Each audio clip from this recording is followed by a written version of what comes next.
आज देश अंतर्राष्ट्रीय महिला दिवस मना रहा है और हमारे साथ एक ऐसी महिला हैं जो पिछले 37 सालों से महिलाओं के उत्थान और उनको सबल बनाने के लिए कार्य कर रही हैं। ममता श्रीवास्तव जी हमारे साथ हैं।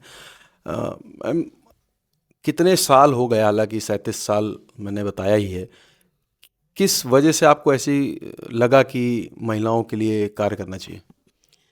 मैं खुद एक महिला हूँ। तो ऑब्वियसली जब बचपन से महिलाओं के साथ ही रही हूँ, गर्ल्स के साथ रही हूँ, तो उनके साथ रहते रहते उनकी परिस्थितियों से भी अवगत हुई और देखा मैंने कि हर फैमिली की अपनी अलग स्टोरी है, अलग कहानी है।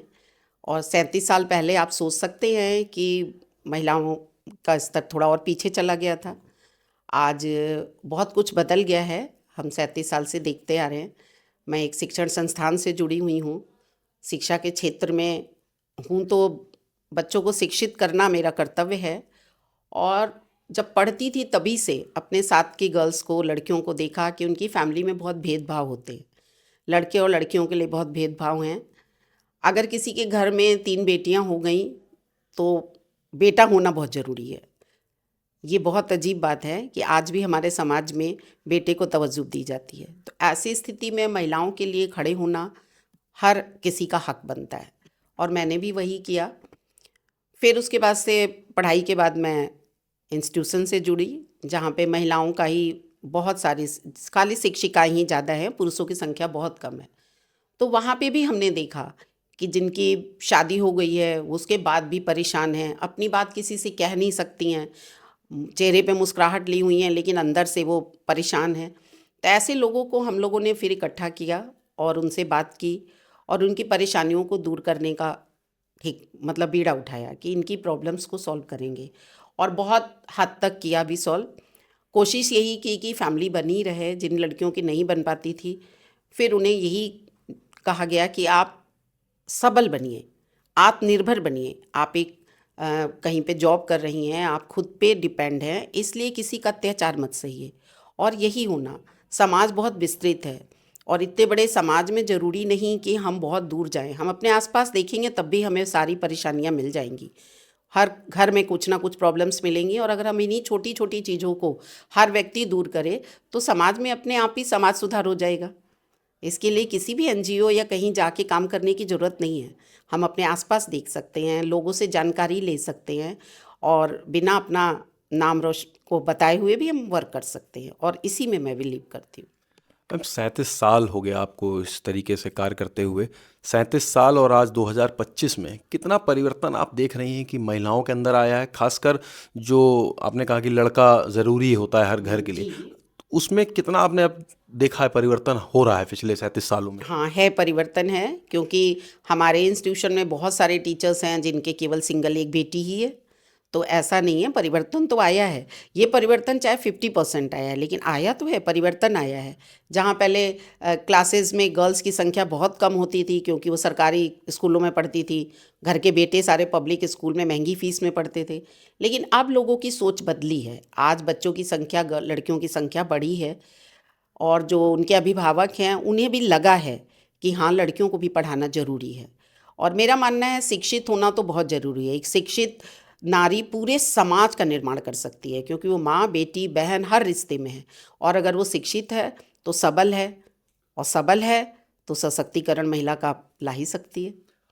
आपने शादी नहीं की है, घर पर किस तरीके की जब उस समय रहा होगा तो परिवार में और खासकर आसपास के माहौल में आपको भी संघर्ष करना पड़ा होगा उस वक्त? नहीं, ऐसा कुछ ख़ास संघर्ष मुझे नहीं करना पड़ा क्योंकि हमारा परिवार बहुत समय पहले भी, मेरे फ़ादर बहुत ही सुलझे हुए व्यक्तित्व थे और हर माता-पिता की तरह उनकी इच्छा थी, लेकिन वो मेरा एम जान गए थे, मेरा लक्ष्य जान गए थे और मेरी फ़ैमिली भी बहुत सपोर्टिव है, तभी शायद मैं ये वर्क कर पाई। तो ऐसा तो कुछ भी नहीं हुआ और समाज की चिंता तो मैंने कभी भी नहीं की, क्योंकि समाज हमें कुछ नहीं देता है, हम समाज को बहुत कुछ दे सकते हैं। तो जब हम समाज को बहुत कुछ दे सकते हैं, उसके लिए कुछ कर सकते हैं, तो उसकी छोटी बातों से या थोड़ी बातों से कोई फ़र्क नहीं पड़ना चाहिए। बहुत बड़े लोग हैं जिन्होंने शादी नहीं की, शादी ऐसा कोई मैटर नहीं है।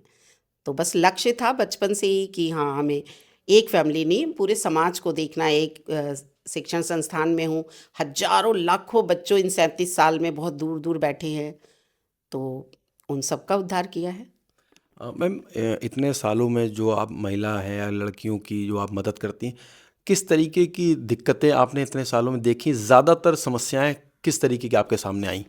हाँ, सही क्वेश्चन किया आपने। शायद शादी ना करने का सबसे बड़ा कारण भी यही है कि आज भी हमारे समाज में 50% मैंने जो देखा है, पाया है, 50% लोग शादी होने के बावजूद भी मतलब वो स्थान उनको नहीं मिल पाया, वो सम्मान नहीं मिल पाया जो उन्हें महिला होने का मिलना चाहिए, पत्नी होने का मिलना चाहिए, बहू होने का मिलना चाहिए। आज भी एक्सपेक्टेशन बहू से होती है, बेटी से नहीं होती है। तो ये सबसे बड़ा कारण था।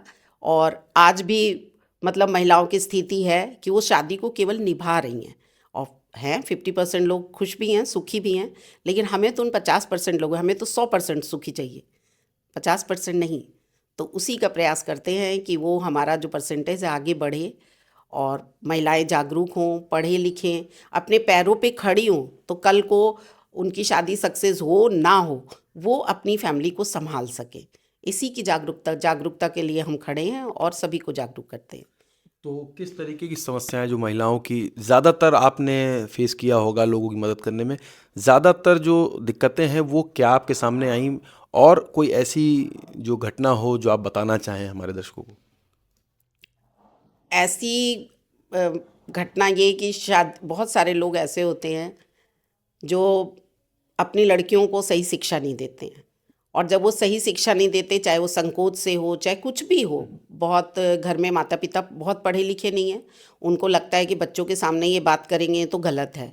तो बहुत से ऐसे अधकचरे ज्ञान की वजह से आज लड़कियां हैं, वो कम उम्र में ही, आपने देखा होगा, आपने रोज़ सुना होगा, फला लड़की घर से भाग गई, ट्रेन के नीचे कट के मर गई, फला लड़की ने सुसाइड कर लिया, उसके घर वालों ने कहीं शादी तय कर दी। तो इस तरह की प्रॉब्लम्स इसीलिए आती है क्योंकि हम बच्चों को सही शिक्षा नहीं दे पाते हैं। अगर हम लड़कियों को सही शिक्षा दें, उन्हें बराबर का हक दें, उनकी बातों को सुने और उनकी बातों पे उन्हें डांटने की बजाय उन्हें समझाएं, तो ऐसा ना हो। ऐसी एक घटना हुई कि एक हमें लोग के जानकारी में एक लड़की थी, उसने भी बहुत कच्ची उम्र में ही अपना घर छोड़ दिया, शादी कर ली, माँ बाप परेशान हुए और बाद में फिर उसके घर वालों ने, जो ससुराल वाले थे, उन्होंने एक्सेप्ट नहीं किया उसे। और थोड़े दिन बाद फिर वही शुरू हो गया, लड़के को ही उन्होंने कहीं फंसा दिया, अपने ही बेटे को कहीं फंसा दिया पुलिस वगैरह में। और वो तो फिर हम लोगों ने उसकी हेल्प की, अपने स्तर से जितना कर सकते थे किया, उसको निकलवाया भी, आर्थिक रूप से भी सहायता की और इसमें हमारी पूरी फैमिली शामिल हुई। तो पूरे परिवार के सहयोग से हमने उस लड़की को बचाया और आज वो लड़की अपने पैरों पे है और सुखी है, उसके एक बेबी भी है, बेटा भी है। आपने आर्थिक सहायता की बात कही है, तो आप किसी एनजीओ से नहीं जुड़ी हैं, आपका कोई एनजीओ नहीं है। आर्थिक सहायता किस तरीके से आप करती हैं? क्योंकि जब कोई संगठन नहीं है तो आर्थिक में तो अर्थ लगता है, उसकी कैसे व्यवस्था करती हैं आप फिर? समाज सेवा बहुत विस्तृत है और हम अपने स्तर पे भी समाज सेवा कर सकते हैं। तो आर्थिक सहायता के लिए जिनको जुड़ना है एनजीओ से, वो तो एनजीओ में बहुत सारे लोग आपको समाज सेवी मिलेंगे। लेकिन मैंने कहा ना, मैं एक इंस्टीट्यूशन में हूँ जहाँ मेरा सुबह से लेकर शाम तक का टाइम जाता है।